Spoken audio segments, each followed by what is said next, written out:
Hi అండి, welcome back to our channel Sanas కుకాలజీ. ఈరోజు మన రెసిపీ వచ్చేసి మామిడికాయ రసం అండి. ఈ సమ్మర్లో మనకి మామిడికాయలు అనేటివి ఎక్కువగా దొరుకుతూ ఉంటాయి కదండి. చింతపండు వాడకుండా మామిడికాయ కాంబినేషన్లో ఈ టేస్టీ రసాన్ని ఒకసారి ట్రై చేసి చూడండి. అసలు ఈ రసాన్ని తినడమే కాదండి, తాగేస్తారు, అంత బాగుంటుంది ఈ మామిడికాయ రసం అనేది. వేడి వేడి అన్నంలో ఈ మామిడికాయ రసం వేసుకొని తింటూ ఉంటే అసలు ఏ కూరలు కూడా అవసరం లేదండి.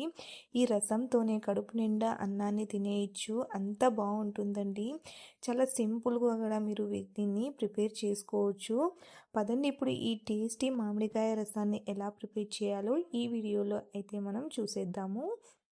ముందుగా నేనైతే ఒక మీడియం సైజు మామిడికాయని అయితే తీసుకున్నానండి. కొంచెం పుల్లగా ఉండే మామిడికాయని తీసుకోండి. ఇప్పుడు ఈ మామిడికాయకి ఈ విధంగా తొక్కంతా తీసేసుకోవాలండి. పైనుండే పీల్ని ఈ విధంగా మొత్తం తీసేసుకున్నాక ముక్కలుగా కట్ చేసుకొని వేసుకోవాలండి. ఒక మామిడికాయ అయితే సరిపోతుందండి, మీడియం సైజుది. మీరు రసం క్వాంటిటీని బట్టి ఎక్కువ తక్కువైనా కూడా వేసుకోవచ్చు.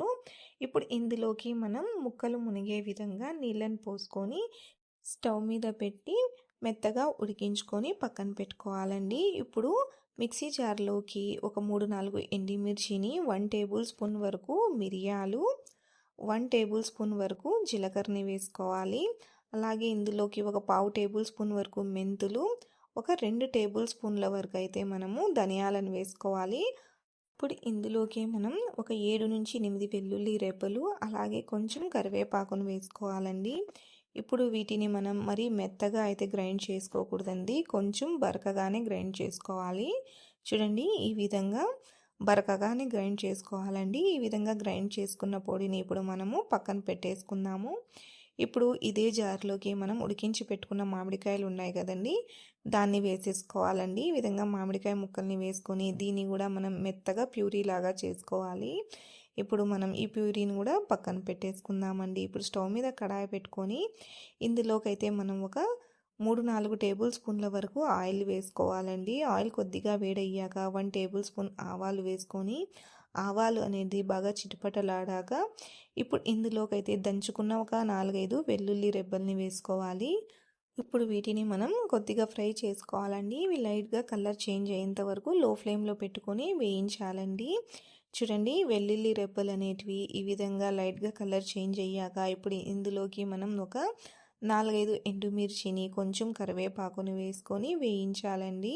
లో ఫ్లేమ్లోనే వేయించండి. ఇవి మాడిపోతే రసం టేస్ట్ అనేది మారిపోతుంది కాబట్టి లో ఫ్లేమ్ పెట్టుకొని వేయించండి. చూడండి, ఇవన్నీ చక్కగా వేగిపోయాయండి.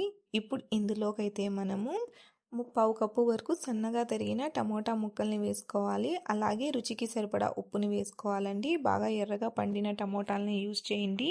మీరు కావాలంటే టమోటాలని మిక్సీ జార్లో వేసుకొని పేస్ట్ చేసి కూడా వేసుకోవచ్చండి. కలిపేసుకున్నాక ఇప్పుడు మనం వీటిని ఒక 2-3 నిమిషాలు బాగా మగ్గించుకోవాలండి, సాఫ్ట్గా అయ్యేంత వరకు. 3 నిమిషాల తర్వాత చూడండి, మన టమోటా ముక్కలు అనేటివి సాఫ్ట్గా ఉడికిపోయాయండి. ఈ విధంగా మెత్తగా ఉడకాలండి. ఇప్పుడు ఇందులోకి మనం గ్రైండ్ చేసి పెట్టుకున్న పౌడరు వేసుకొని అలాగే ఒక 1/2 టేబుల్ స్పూన్ వరకు పసుపు, కొంచెం ఇంగువనైతే వేసుకోవాలి. మీకు ఇంగువ ఫ్లేవర్ ఇష్టమైతే వేసుకోండి, లేదంటే స్కిప్ చేసేయచ్చండి. ఇప్పుడు 1 నిమిషం పాటు లో ఫ్లేమ్లో దీన్ని బాగా వేయించాలండి. లో ఫ్లేమ్లోనే వేయించండి, హై ఫ్లేమ్లో పెడితే మాడిపోతుంది. ఇప్పుడు ఇందులోకి మనం గ్రైండ్ చేసి పెట్టుకున్న మామిడికాయ పేస్ట్ని కూడా వేసుకోవాలండి. ఇప్పుడు ఇందులోకి సరిపడా నీళ్ళని వేసుకోవాలండి. సరిపడా నీళ్ళని చూసి వేసుకోండి, మీ పులుపుని అడ్జస్ట్ చేసుకొని వేసుకోండి. ఇప్పుడు ఈ విధంగా సరిపడా నీళ్ళని వేసుకున్న తర్వాత ఇప్పుడు ఒకసారి అంతా బాగా కలిసే విధంగా కలిపేసుకుందామండి. ఈ విధంగా కలిపేసుకున్నాక హై ఫ్లేమ్ పెట్టుకొని దీన్ని బాగా మనం మరగనివ్వాలండి. రసం అనేది బాగా మరగాలి. చూడండి, రసం అనేది లైట్గా మరగడం స్టార్ట్ అయిందండి. చూడండి, ఈ విధంగా రసం అనేది బాగా మరుగుతున్నప్పుడు ఇప్పుడు మనం ఇందులోకి సన్నగా తరిగిన కొంచెం కొత్తిమీరని వేసుకోవాలండి. కొత్తిమీరని వేసుకొని ఒకసారి బాగా కలిపేసుకున్నాక స్టవ్ని ఆఫ్ చేసేసుకోవాలండి.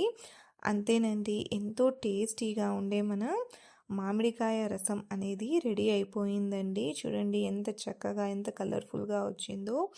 ఇప్పుడు దీన్ని మనం వేడి వేడిగా సర్వ్ చేసేసుకోవడమేనండి. చాలా చాలా బాగుంటుందండి. చాలా సింపుల్ అండ్ క్విక్గా కూడా మీరు దీన్ని ప్రిపేర్ చేసుకోవచ్చు. చింతపండు రసము, టమోటా రసం కన్నా ఈ మామిడికాయ రసం చాలా బాగుంటుందండి. వేడి వేడి అన్నంలో ఈ రసం వేసుకొని తింటూ ఉంటే అసలు ఒక ముద్ద కూడా వదలకుండా తింటారండి. అసలు అన్నం మొత్తం కూడా ఈ రసంతోనే తినేస్తారు. అంత బాగుంటుందండి. రసం అన్నంలో తినటమే కాదండి, కప్పుల్లో పోసుకొని మరీ తాగేస్తారు. అంత రుచిగా ఉంటుంది. మీరు కూడా తప్పకుండా ఈ విధంగా ఈ స్టైల్లో ఒకసారి మామిడికాయ రసాన్ని ట్రై చేసి చూడండి. మీకు ఈ రెసిపీ ఎలా అనిపించిందో నాకు తప్పకుండా కామెంట్లో తెలియచేయండి. వీడియో నచ్చినట్లయితే లైక్ చేయండి, షేర్ చేయండి. అలాగే నా ఛానల్ని సబ్స్క్రైబ్ చేసుకోండి. Thanks for watching.